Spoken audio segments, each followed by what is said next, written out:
Madame, Monsieur, bonsoir et bienvenue dans le 20h de TFM. Dans l'actualité de ce lundi, le syndicat des travailleurs de la justice décrète 48 heures de grève à compter de ce mardi. Il conteste la formation prévue pour les greffiers niveau hiérarchique B2 pour accéder au nouveau corps des greffiers de niveau A. Le ministère de la fonction publique précise les conditions de la migration et appelle les greffistes au dialogue. On vous explique tout. À la une également, la drogue à foison au Sénégal. Les forces de défense multiplient les saisies de cargaisons de la drogue pure et dure, cocaïne et chanvre. Qu'est-ce qui explique ces coups de filet à répétition? Reportage à suivre. Vote du code pastoral. Agriculteurs et éleveurs se félicitent du vote. L'application de la loi va contribuer à la pacification des relations entre les communautés. Journée internationale des migrants. Le réseau Migration Dev estime que les conditions drastiques d'obtention des visas favorisent l'immigration irrégulière. À Saint-Louis, le départ de plusieurs jeunes affecte le secteur de la pêche déjà en difficulté. Reportage à suivre. Et puis à la suite de la conclusion de la première revue des accords au titre du programme entre le FMI et le Sénégal, le Fonds monétaire international vient de mettre à la disposition du Sénégal un prêt de 166 milliards de francs CFA. On en parle avec le représentant pays du FMI au Sénégal, Mesma Koulevico, notre invité dans Soir d'Info. La suite à tout à l'heure. Voilà pour les titres. Tout de suite, le développement.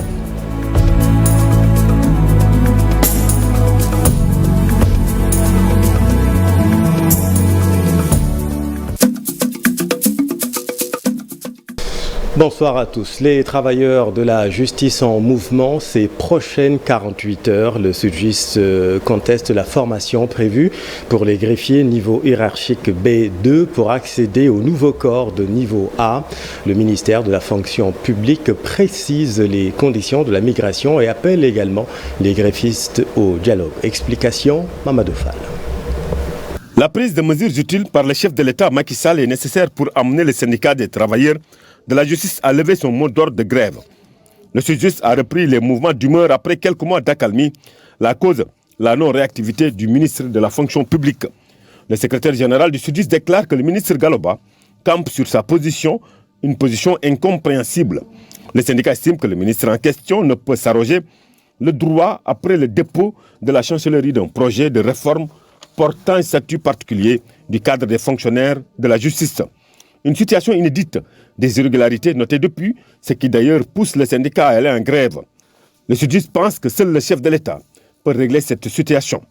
Le ministère a aussitôt réagi en pondant un communiqué dans lequel le ministère de la fonction publique et de la transformation du secteur public souligne que le SYTJUST conteste la formation qui est prévue pour les greffiers de niveau hiérarchique B2 pour accéder au niveau de corps des greffiers de niveau A2 via des sorties médiatiques.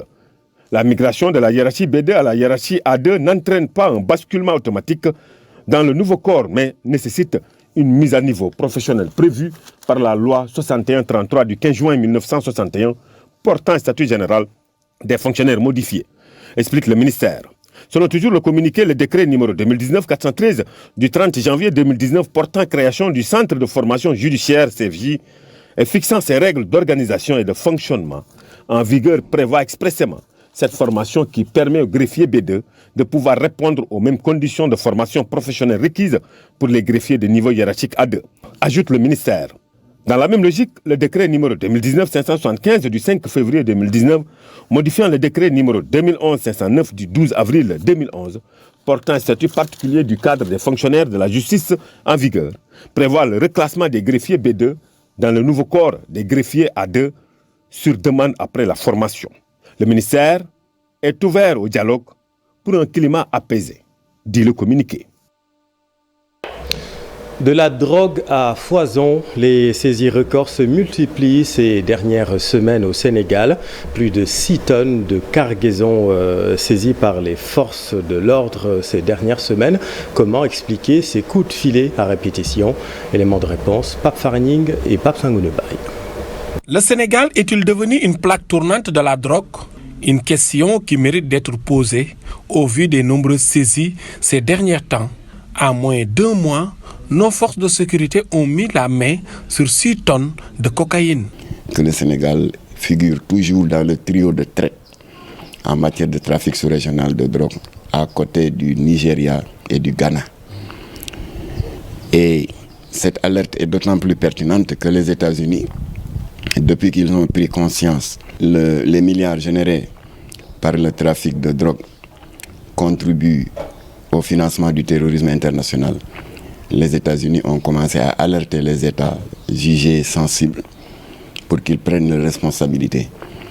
Et la conséquence a été les États qui n'ont pas pris au sérieux cette alerte des Américains, qui sont réputés être très informés en la matière, l'ont payé très cher. D'après Mamatar Gueye de l'ONG islamique et humanitaire Jamra, la valeur de la drogue saisie avoisine le budget actuel du Sénégal, ce qui est inquiétant et qui va impacter négativement sur notre économie. En moins de 2 mois, eh bien, nos braves forces de sécurité ont eu à saisir 6 tonnes. 6 tonnes, c'est combien? C'est 6 000 milliards. C'est presque l'équivalent du budget du Sénégal.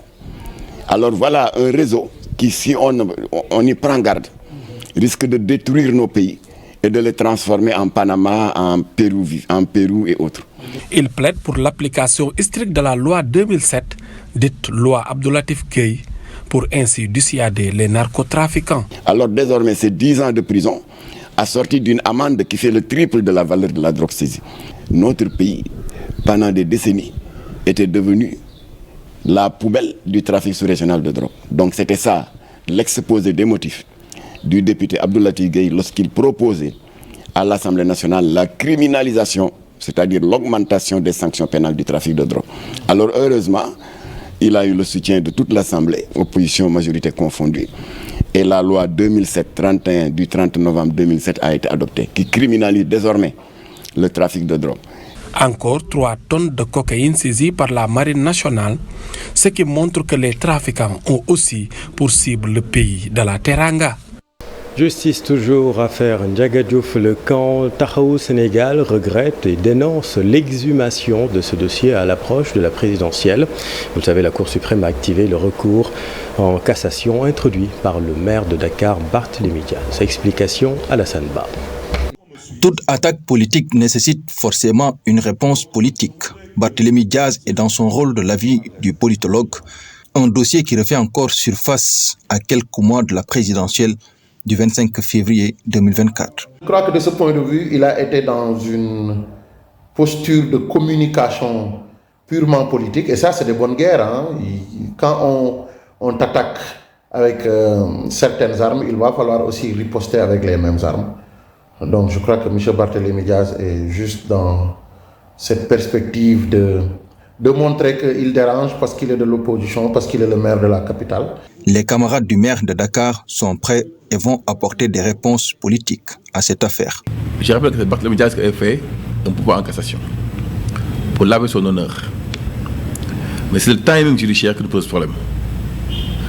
Et apparemment, on soupçonne des velléités de sabordage du parrainage parlementaire du candidat Khalifa Sall. Si l'on sait qu'il faut 13 députés pour parrainer un candidat, si Barthélémy venait à perdre son mandat, cela pourrait un peu impacter ou jouer sur la sécurité du parrainage parlementaire. Ceux qui étaient là en 2011 se souviennent encore du caractère extrêmement politique du dossier.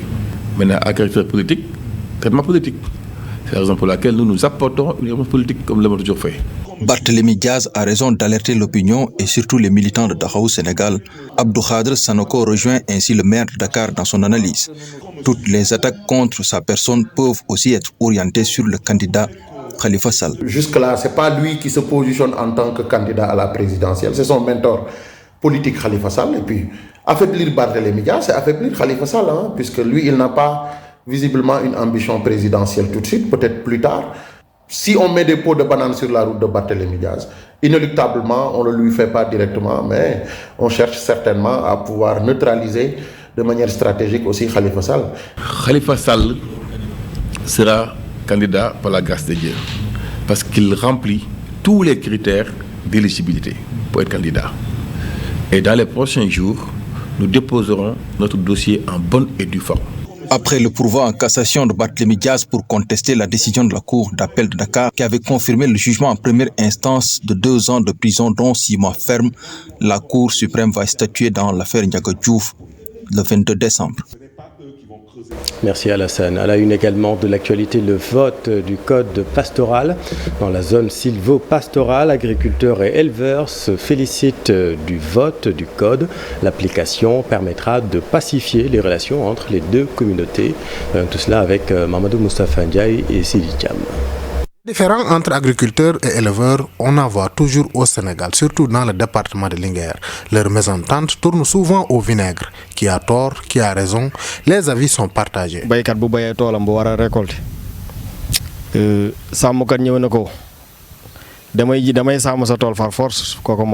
ne peut pas donner le tort à une partie et laisser une bonne. Ce serait discriminatoire.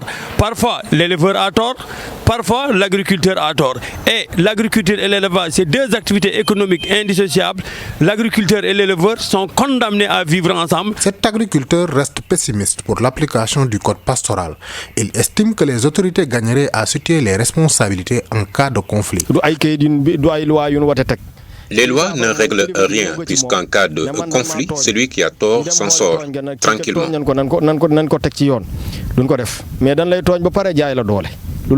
Pour certains éleveurs rencontrés, le code pastoral est une solution aux conflits récurrents entre paysans et pasteurs qui sont indissociables. Je crois que ça peut régler les conflits entre les agriculteurs et les éleveurs. Tantôt les éleveurs ont tort, tantôt aussi les agriculteurs. Dans notre zone sylvo-pastorale, c'est une zone pour les éleveurs. Et on voit qu'il y a beaucoup de problèmes qui se trouvent ici entre les agriculteurs et les éleveurs. Il n'y a pas même longtemps à Lumbolko, il y a eu un problème. On a même eu des blessés entre agriculteurs et éleveurs. Le code il est écrit en langue officielle, mais je pense que nous devons aller beaucoup plus loin. Expliquer aux Sérères, expliquer aux Wolof, expliquer aux Peuls et tous les groupes socio-ethniques ce qu'est le code pastoral et les sanctions encourues en cours de faute ou de comment dirais-je, d'atteinte à la loi. Le code pastoral voté aujourd'hui à l'Assemblée nationale est une véritable bouffée d'oxygène pour les agriculteurs et éleveurs qui souvent se regardaient en chien de faïence. Notre grand titre de cette édition, la Journée internationale des migrants, célébrée ce 18 décembre. Pour le RIMIDEV, les conditions drastiques d'obtention des visas favorisent l'émigration irrégulière.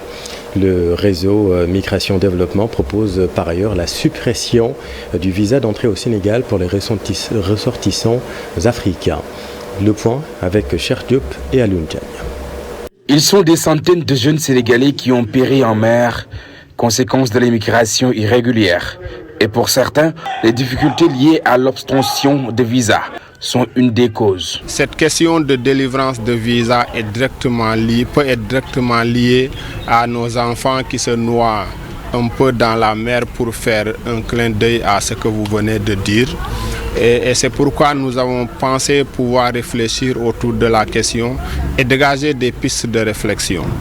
Cela nous a mené un peu à mieux comprendre que les politiques de visa qui nous sont appliquées, c'est des politiques non seulement injustes, mais inéquitables. Pire, pour obtenir un rendez-vous dans les ambassades, c'est tout à fait un problème. S'y ajoute la cherté des frais de dossier. Quand votre visa est refusé, votre argent est confisqué. Alors que normalement, on devrait garder l'argent de ceux qui ont obtenu le visa. Et tout ça, c'est des difficultés que nous relevons. C'est pourquoi nous demandons, et il faut souligner que relativement aux pays africains, l'Union africaine a décidé que le visa soit supprimé pour faciliter la circulation des biens et des personnes. Mais pour les pays occidentaux, nous demandons une révision des règles. Une pétition est lancée sur les réseaux sociaux pour des solutions immédiates. Nous avons commencé à rencontrer les ambassades présentes ici à Dakar pour discuter de la question. Et tout ça, nous attendons aussi de nos autorités des prises de certaines mesures. En tout cas, nous souhaitons qu'une oreille attentive nous soit prêtée. La randonnée pédestre que nous avons organisée hier nous a montré que les populations sont intéressées parce que nous avons eu le temps, pendant tout le parcours, de discuter avec les gens, de les sensibiliser. Et ce que nous pouvons ici attester, c'est que tout le monde est d'accord avec nous que ça, c'est des questions qu'il faut régler. Et déjà, ça, c'est un plus. Le reste, nous allons continuer la vulgarisation de la pétition. La célébration de la Journée internationale des migrants sera une occasion pour le réseau Migrants Développement de demander à l'État du Sénégal de multiplier les efforts sur le financement, la formation et l'emploi pour la jeunesse sénégalaise. Plusieurs jeunes de Saint-Louis ont quitté le Sénégal lors de la recrudescence récente du phénomène de l'immigration. Dans cette zone, il s'agit principalement de pêcheurs. Leur départ a affecté le secteur de la pêche, secteur déjà mal en point. Reportage Ousseynou Diop, Habib Seck. Ce 18 décembre marque la Journée internationale des migrants. À Saint-Louis, le phénomène de l'immigration clandestine a touché le secteur de la pêche. Aujourd'hui, dans beaucoup de maisons, les jeunes sont partis en Espagne. À Gohombag, par exemple, Mamadi Fall est presque seul dans cette maison. Tous ses frères sont partis en Espagne par voie maritime. Nous n'avons plus de bras valides. Tous les jeunes sont partis. Les pêcheurs qui avaient des pirogues sont obligés de fonctionner avec une seule. Ceux qui ont une seule pirogue peinent à trouver des pêcheurs pour aller en mer. Moi, mes deux frères sont partis. Dans notre groupe d'amis également, 7 sont en Espagne. À vrai dire, le secteur rencontre beaucoup de difficultés. À Ndatour également, les pêcheurs retrouvés au bord du petit bras du fleuve confirment cette situation précaire. Sincèrement, tous mes amis sont partis. Les pêcheurs quittent le pays parce qu'ils ne peuvent plus travailler ici. La pêche rencontre beaucoup de difficultés et les autorités ne font rien pour nous soutenir. Pour ces pêcheurs, le secteur de la pêche rencontre beaucoup de difficultés ces derniers mois. Il n'y a plus de travail ici. Il faut régler le problème des licences de pêche pour maintenir les jeunes à Saint-Louis. Aujourd'hui, dans beaucoup de quartiers de la ville de Saint-Louis, les jeunes sont partis. Une situation qui freine l'économie locale. Merci Ousseynou. Et restons dans la vieille ville où les travailleurs du FERA, le Fonds d'entretien routier autonome, les travailleurs réclament 8 mois d'arriérés de salaire. Ils ont manifesté ce matin devant la mairie. Leur porte-parole Adia Famalo avec notre équipe à Saint-Louis. 8 mois d'arriérés de salaire, c'est ce que nous réclamons depuis plusieurs mois maintenant. Mais nos autorités continuent de faire la sourde oreille. Les 3 mois faisaient partie du contrat, mais depuis lors, nous n'avons rien reçu. Nous voulons qu'elles nous payent notre argent. Nous travaillons ici difficilement et les conditions sont extrêmement pénibles. C'est pourquoi aujourd'hui, nous sommes devant la mairie parce que nous sommes à bout. Nous sommes des mères et des pères de famille et nos parents comptent aussi sur nous. Actuellement, nous ne pouvons même pas payer nos factures d'eau, encore moins d'électricité. Certains de nos enfants qui sont dans des écoles publiques sont juste renvoyés et nous sommes impuissants devant cette situation. Il y en a même qui sont expulsés de leur maison parce qu'ils n'ont pas de quoi payer le loyer, alors que tout le temps nous sommes sous la chaleur à balayer les rues. Un de nos agents a été blessé dernièrement, mais depuis lors, il n'arrive même pas à se soigner. Propos traduits par Maïmoun Ndiaye. Dans l'actualité également, l'angoisse des parents d'élèves de la maison d'éducation de Mariam Ba. Ils s'inquiètent des nombreux dysfonctionnements de la chaloupe qui assure la liaison Dakar-Gorée. Nous ne voulons pas d'un Joola bis. Nos enfants ne monteront plus à bord, ont-ils fait savoir. Reportage Fatou Bintou Conté. Les parents d'élèves de la maison d'éducation Mariam Ba ne cessent d'alerter sur les pannes récurrentes de la chaloupe. Et ce lundi, ils ont décidé tout bonnement d'interdire à leurs filles de la prendre. Nous avons accompagné nos filles parce qu'elles devaient prendre la chaloupe et se rendre à Gorée pour leur cours. Nous avons donc, au vu de la situation et de l'état des chaloupes qui sont devenues vétustes, nous avons considéré que les conditions de sécurité n'étaient plus réunies pour laisser nos filles prendre ces vieilles chaloupes. En effet, les parents d'élèves, face à ces pannes incessantes de la chaloupe, craignent le pire. Nous attirons l'attention des autorités sur la nécessité de prendre des mesures efficaces pour garantir la sécurité à nos filles dans le déplacement en direction de Gorée. Les chaloupes à présent ne peuvent plus transporter de façon sécure les usagers. Nous ne voulons pas d'un second le Diola au Sénégal. Le directeur du port autonome de Dakar reconnaît les défaillances. Les difficultés liées à la liaison maritime Dakar-Gorée. La problématique, c'est effectivement des pannes récurrentes sur les deux chaloupes, Kumba Castel et Ber. Le fait générateur, ce sont des filets de pêche et des cordages qui s'enfilent dans les hélices de ces chaloupes-là, de manière régulière, du fait d'une incursion d'embarcations de fortune sur le plan d'eau. Nous en avons remarqué 128 incidents de mars 2023 à maintenant. Et rassure qu'une nouvelle chaloupe sera bientôt disponible.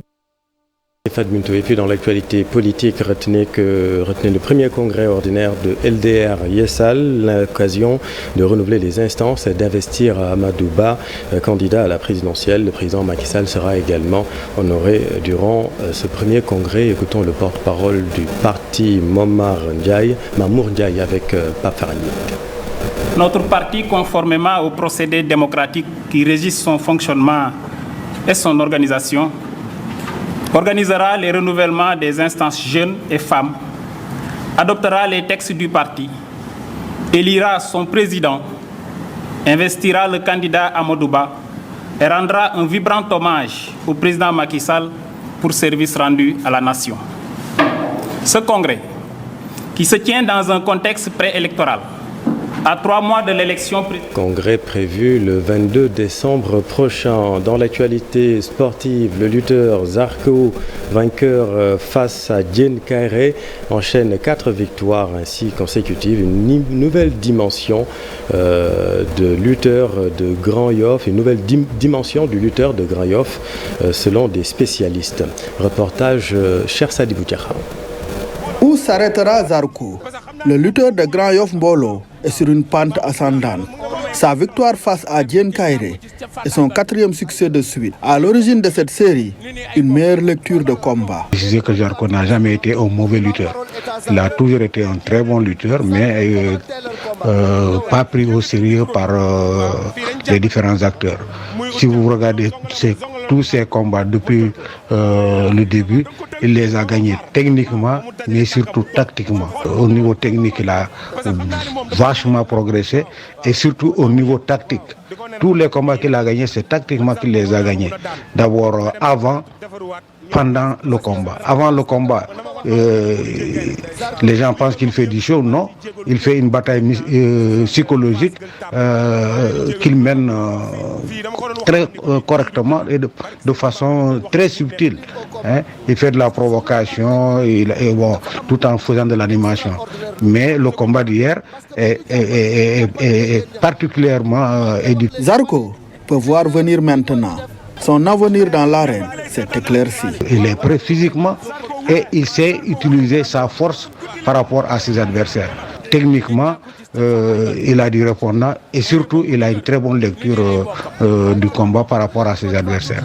Par rapport à son avenir, moi je lui demande d'aller doucement et de suivre les consignes de son encadrement, qui ne se presse pas d'aller chercher. Je l'ai entendu hier dire donnez-moi l'acte de guerre et je le plie rapidement. Non, c'est pas aussi simple que ça. Il a son avenir devant lui. Auteur de sa 10e victoire en 15 combats, Zarko est sous contrat pour affronter Niabou Ndao de l'écurie Walo. Sa 3e confrontation avec un jeune lutteur qui monte, dont la date n'est pas encore fixée.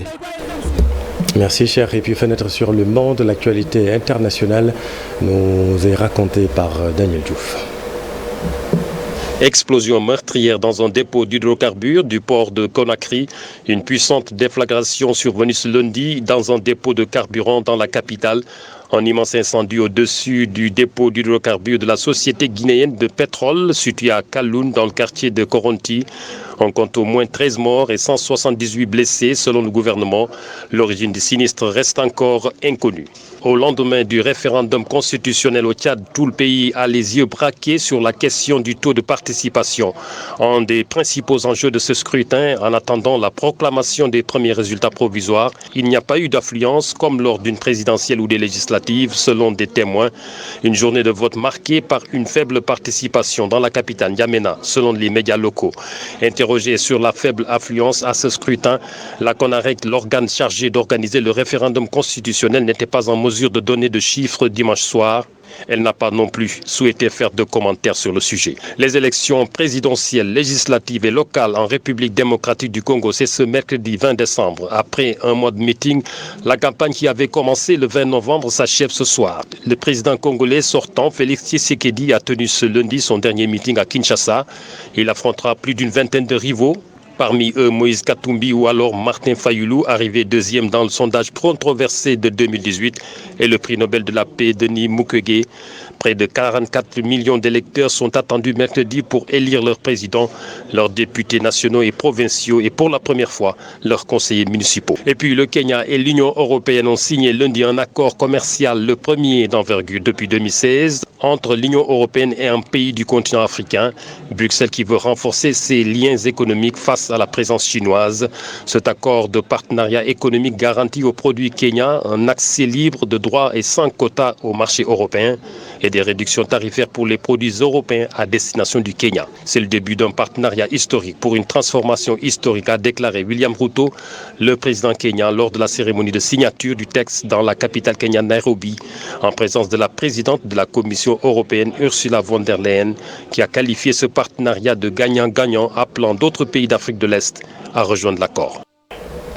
Merci Daniel, c'est la fin de cette édition. Merci infiniment de l'avoir suivi. Je vous retrouve dans un instant avec Masma Koulé-Vico, représentant du FMI au Sénégal, pour revenir sur l'actualité économique. À tout de suite.